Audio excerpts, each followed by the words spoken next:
Rainbow Magic. Storm the Lightning Fairy.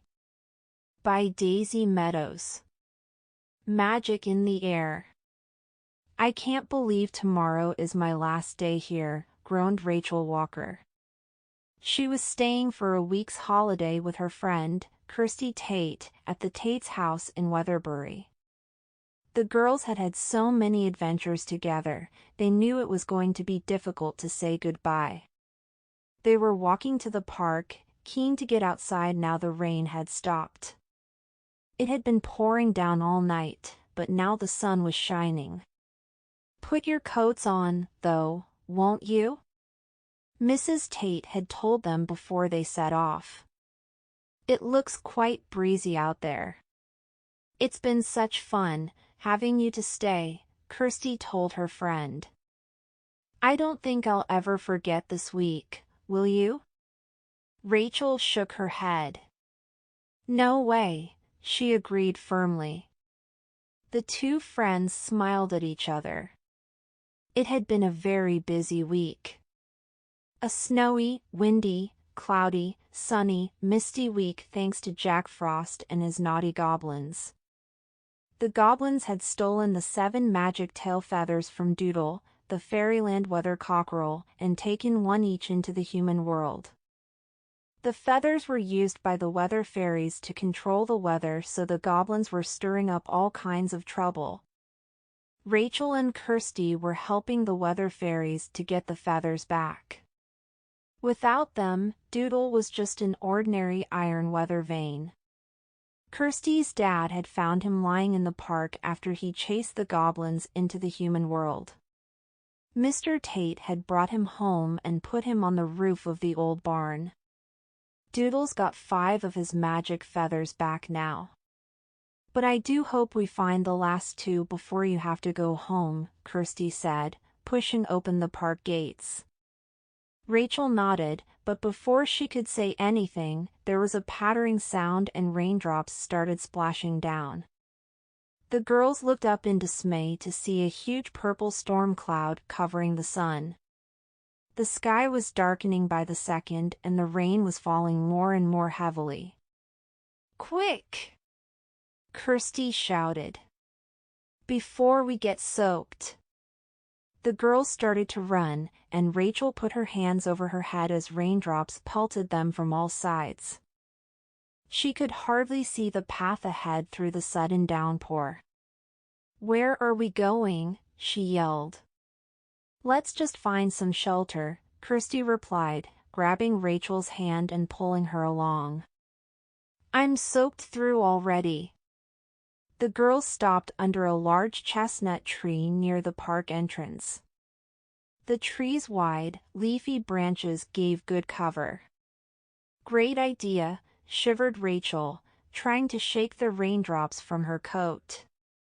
But just as she said that, there was a deafening rumble of thunder, followed by an almighty flash. The whole sky was lit up by a blast of lightning. Kirsty and Rachel watched in alarm as a lightning bolt slammed straight into the chestnut. We need to get away from here quickly, Kirsty cried, jumping back in fright. It's dangerous being under the trees in a thunderstorm. Wait a minute, Rachel said, staring at the branch. Rain was pouring off her shoulders, but she didn't seem to notice. Kirsty, look. The branch is sparkling. And so it was. The leaves were shining a bright, glittering green, glowing against the darkness of the day. Tiny twinkling lights were flickering all over the bark of the branch. It reminded Kirsty of the trees they'd seen in fairyland, the way they almost seemed to sparkle with fairy dust. And that made her think that maybe it's a magical storm. Kirsty exclaimed in delight, her eyes almost as bright as the shining leaves. Look at the sky, Rachel! Both girls gazed up in wonder as the lightning flashed again, and a million sparkling lights danced around the thunder clouds before fading away into the darkness. Rachel grinned with excitement. It's magical, all right, but very wet, she laughed. Let's find somewhere drier and safer. Come on. The fairy storm. The two girls charged out of the park and back to the road. The rain was still beating down, plastering their hair against their heads. It was so dark and wet that all the cars driving past had their headlights on and their windscreen wipers whipping from side to side. Rather than run all the way home, Kirsty pointed ahead. Let's shelter in there, she cried. Rachel blinked the raindrops from her eyelashes as she followed her friend up the path of a large red brick building. Weatherbury Museum, she read on a small blue sign. Kirsty pulled the double doors open and she and Rachel tumbled inside. Water dripped onto the doormat as Rachel shook her sodden hair back from her face. Phew, she whistled. Talk about stormy weather. Kirsty was looking thoughtful. It must be the goblin with the lightning feather who's behind this, she said. He has to be close by, don't you think? Definitely, Rachel agreed. I dashed before she could say anything else. She was interrupted by a deafening roar. Rachel clutched Kirsty's arm. What was that? She whispered. Kirsty giggled at her friend's alarmed face. I should have warned you there's a dinosaur display in here, she said. Some dinosaur bones were found in Weatherbury years and years ago. The museum has an enormous model of how the dinosaur would have looked. It roars and moves. Come on, I'll show you. Kirsty pushed open another set of double doors that led into one of the museum galleries. A group of people were being shown around by a tour guide. Kirsty pointed to an enormous model dinosaur. Rachel stared at the long neck, broad body, and huge tail of the model. The dinosaur was standing in water that was clearly supposed to represent a river. Spiky rubber fish floated around its feet. Wow, she exclaimed. Kirsty grinned. Watch this, she said, and pressed a big red button. The dinosaur leaned down and opened its jaws. It snapped up one of the peculiar-looking fish, then lifted up its head so that the fish tumbled down into its belly. That's brilliant, Rachel said, laughing. What happens if you press this blue button, here? Roar. That's what happens, Kirsty giggled. As the dinosaur's roar faded, Rachel couldn't help overhearing the tour guide. Listen, she hissed to Kirsty.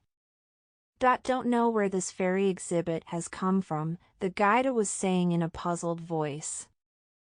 She shrugged. I've just come back from my holiday, it must be a new display. Maybe somebody's discovered that fairies were around at the same time as dinosaurs. The group laughed politely. Anyway, let's move on to the natural history room, she said. It's just through here. Rachel and Kirsty crept to the back of the tour group to look at the fairy exhibit. If they stood on tiptoes, they could just about see over all the heads to one of the display cases. There seemed to be a tiny shape in there, but they couldn't quite make out what it was. As the group followed the tour guide out of the room, there was another loud growl of thunder and the girls saw a dazzling flash of lightning at the windows. Once again the sky seemed to glitter with a stream of dancing silver sparkles. Then, all the lights went out inside the museum.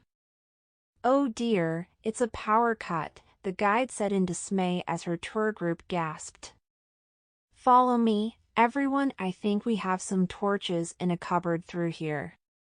Rachel and Kirsty waited until the group had left the room, then went to take a closer look at the display case. There inside was a real fairy, glowing with magic, and she was waving frantically at them. Rachel in danger. It's Storm the Lightning Fairy, cried Rachel, hurrying to open the case. She found a tiny catch on the side and unlatched it so that the glass door swung open. "Hello, again," said Storm in relief. "I'm really glad to see you too." Rachel and Kirsty had met all the weather fairies at the start of their feather-finding mission when the King and Queen of Fairyland had magically summoned the girls to ask for their help. Storm had long, straight white gold hair and she wore a striking purple trouser suit. A golden lightning strike hung on a chain around her neck, and her purple wand sent out little crackling lightning bolts whenever it moved. "Hello, Storm," said Kirsty, as the fire fluttered out from the glass case. "I was wondering when we were going to see you. What were you doing in there?" Storm tossed her hair. "The goblin with the lightning feather shut me in," she explained crossly. "He's somewhere in the museum. Have you seen all the lightning he's made?" She put her hands on her hips. "Please say you'll help me get the feather back. Lightning is powerful stuff, you know." "We know," Rachel told her. "We were under a tree when lightning struck and a branch was cracked." Storm looked horrified, so Kirsty tried to soothe her. "It was very pretty lightning, though, Storm," she said. "All shining and sparkly." Storm smiled. "It is beautiful, isn't it?" she said. Then she sighed. "But I've got to get the feather back before that mean old goblin does any more damage." "Those goblins have no idea." Storm broke off in the middle of her sentence. "Someone's coming," she whispered. "It might be the goblin." "Hide!" The girls pressed themselves back against the wall and Storm swooped down onto Kirsty's shoulder. They were half hidden by a display case and peered into the gloomy visually darkness. Thunder crashed again outside and Kirsty found that her heart was beating wildly. She really hoped it was just the tour guide coming back, and not the goblin. Jack Frost had cast a spell to make all the goblins bigger, so now they almost reached the girls' shoulders. As well as making the goblins stronger, it meant it was even harder for Kirsty and Rachel to get the weather feathers from them. The door creaked open and the girls and Storm held their breath. It was the goblin. And to Kirsty's dismay, he was a particularly scary-looking one with extra narrow red eyes, long pointed ears and a thin, bony body. The lights were still out in the museum, but the goblin soon lit up the room. He was waving the lightning feather around so gleefully that golden bolts of lightning whizzed all over the place, crackling and fizzing, and sending electric blue sparks shooting from everything they touched. Storm put her head in her hands. "I can hardly bear to watch," she groaned. "What does that fool think he's doing?" "Oh," gasped Rachel, ducking down as a lightning bolt zoomed past her head. "We've got to stop him before he does any damage," she hissed. "Who said that?" the goblin snapped.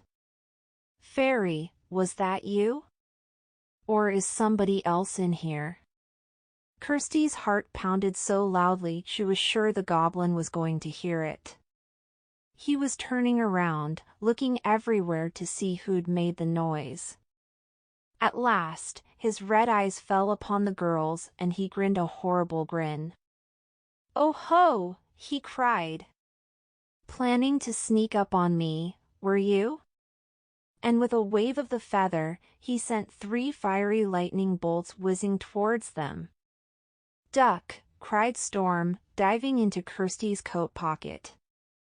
The girls threw themselves behind a display case and the lightning crashed to the ground, missing them by a few centimeters.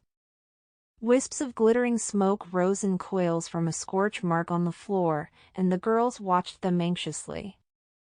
The smoke drifted up to the ceiling where it finally fizzled out in a shower of blue sparks like a tiny firework.